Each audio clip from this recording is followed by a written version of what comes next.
Hello and welcome to Lavneesh Sir की class.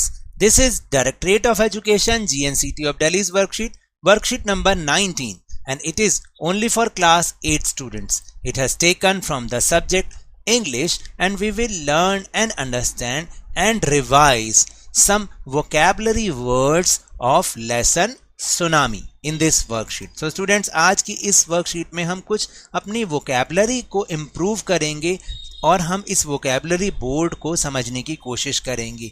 Vocabulary का मतलब होता है जो न्यू वर्ड्स, जो चीज़ें आपने उस सुनामी लेसन में सीखी थी ना, जो न्यू वर्ड्स सीखे थे उनके बारे में हमें कुछ जानना है. तो आज की इस वर्कशीट में बहुत आसान है वर्कशीट, और आपको करने में बहुत मज़ा भी आएगा. थोड़ा सा आपको बैक में जाना पड़ेगा, यानी जो पुरानी वर्कशीट्स हैं उनको दिमाग में लाना पड़ेगा. So without wasting our time, let's start and understand with me. So read the lesson Tsunami, page number 25 to 30 of your Honeydew textbook. आपको क्या करना है, अपनी Honeydew textbook का पेज नंबर 25 से और 30 तक, यानी 25 to 30 आपको दोबारा से एक बार देखने हैं और समझने हैं. Follow the instructions and fill the grid below. और आपको नीचे दिए गए जो भी फिलिंग द ब्लैंक्स है उन्हें पूरा करना है. जो उसके ऊपर इंस्ट्रक्शन लिखी है ना, उसके अकॉर्डिंग आपको अपना आंसर लिखना है. बहुत ही आसान है. Let's see what are the questions. So write the names of any 5 persons as given in the lesson tsunami. आपको किन्हीं 5 लोगों के नाम लिखने हैं जो लेसन सुनामी में आपने जिनके बारे में समझा था. तो बहुत ही आसान है. आपको कोई और याद हो इनके अलावा तो वो भी लिख सकते हैं. जैसे टिली के बारे में हमने लास्ट वर्कशीट में जाना था. अल्मास के बारे में भी हमने जाना था. ठीक है. फिर एक इग्नेशियस था जो होटल मैनेजर था, आई थिंक सो, वो था. संजीव था जो पुलिस मैन था, और एक मेघना थी. तो ये 5 नाम तो मुझे याद हैं, इसलिए मैंने यहाँ पर लिख दिए. आपको अगर कोई और नाम याद आ रहे हैं जिन पर्सन के बारे में हमने समझा था, आप उनके नाम भी लिख सकते हैं. तो एक ज़रूरी सूचना दे दूं कि टेलीग्राम ऐप पर भी हमने अपना चैनल लवनीश सर की क्लास बनाया है, जिसका लिंक आपको इस वीडियो के डिस्क्रिप्शन बॉक्स में मिलेगा. वहाँ से आप हमारे चैनल के साथ जुड़िए, और वहाँ पर इस वीडियो की और आपकी क्लास की जितनी वर्कशीट हैं सबके लिंक्स आपको एक साथ मिल जाएंगे. आपको कहीं सर्च करने की ज़रूरत नहीं पड़ेगी. Now next, write the names of any 4 places as given in the lesson tsunami. आपको लेसन सुनामी में आए 4 प्लेसेस के नाम लिखने हैं. आपकी हेल्प के लिए ऊपर यहाँ पर एक मैप भी बना रखा है, उसमें से भी आप देख के लिख सकते हैं जिनके बारे में हमने समझा था. तो देखो, हमने पोर्ट ब्लेयर यानी अंडमान और निकोबार आइलैंड के बारे में समझा था, जाना था. उनका नाम हमने देखा था ना. श्रीलंका के बारे में हमने याला नेशनल पार्क जो था पिछली वर्कशीट में हमने किया. थाईलैंड के बारे में उसमें हमने समझा था, और एक जगह है फुकेट, उसके बारे में भी हमने समझा था. और यहाँ तक कि इंडिया में भी एक जगह थी कुडलूर, उसके बारे में भी हमने जाना था. आप चाहें तो वो भी लिख सकते हैं. फिर इसके बाद आप ये पिक्चर देख रहे हैं, write the names of any 5 animals as given in the lesson tsunami. आपको उस लेसन सुनामी में आए 5 जानवरों के नाम जिनका जिक्र उस लेसन में हुआ था, उनके बारे में लिखना है. तो देखो कौन कौन से वो जानवर थे, कौन कौन से एनिमल्स थे.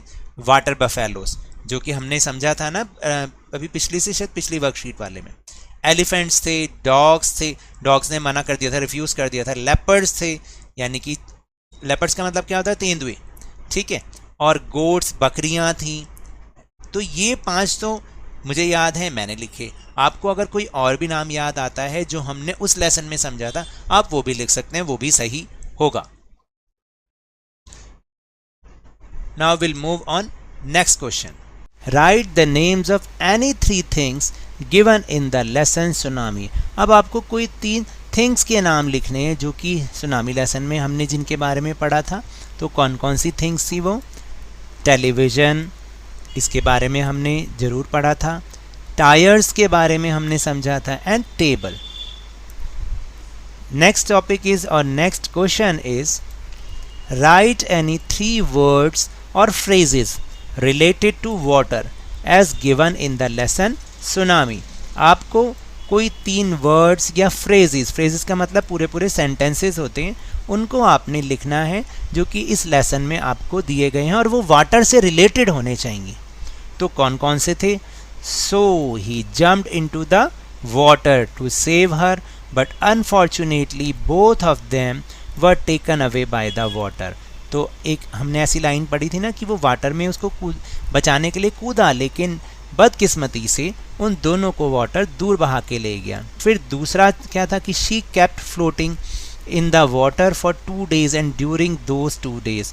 तो आप याद करिए कि वो हमने एक लड़की के बारे में पढ़ा था जो कि 2 दिन तक पानी में फ्लोट करती रही थी। और third is Alma's father saw the sea water move back. ये 3 फ्रेजेस हैं जो उस लेसन में दिए हुए हैं। आप भी थोड़ा सा और एक्सरसाइज करेंगे तो आपको और भी बहुत सारे फ्रेजेस या सेंटेंसेस जिसे कहते हैं वो वाटर से रिलेटेड उस लेसन में मिलेंगे, आप उन्हें भी लिख सकते हैं।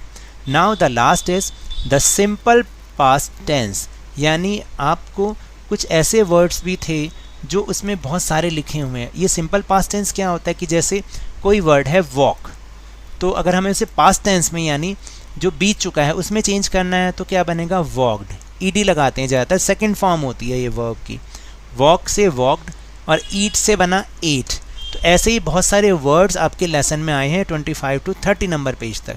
कौन कौन से थे तो जो मुझे मिले वो मैंने यहाँ लिखे, आपको कोई और भी मिल सकते हैं, आप उन्हें भी लिख सकते हैं। जैसे ट्रैम्बल्ड, ट्रैम्बल्ड का मतलब होता है हिलना, बहुत तेज़ तेज़ शेक करना। फ्लडेड मतलब बाढ़ आई, बाढ़ आई, बाढ़ आना नहीं, बाढ़ आई। हर्ड मतलब सुना, हियर का मतलब सुनना, तो हर्ड का मतलब सुना। एस्केप्ड, एस्केप्ड का मतलब बचना, बचा, जैसे एस्केप हो जाना, भाग जाना, वहाँ से गायब हो जाना। एस्केप मतलब दूर चले जाना, निकल जाना। रिकैप्चर्ड यानी दोबारा से किसी चीज़ को कैप्चर करना, पकड़ना, रिकैप्चर्ड। केम मतलब आया, कम से बना केम।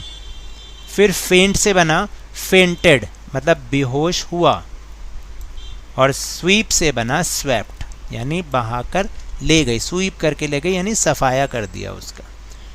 So now that's all for this worksheet. अगर मेरे इस तरह समझाने से अब आपको समझ में आने लगा है तो इस चैनल और वीडियो को लाइक कीजिए, लाइक का बटन दबा दीजिए, शेयर कीजिए और अगर आप नए हैं ना तो सब्सक्राइब भी कर लीजिए ताकि आपको सारी नोटिफिकेशंस मिल पाएं।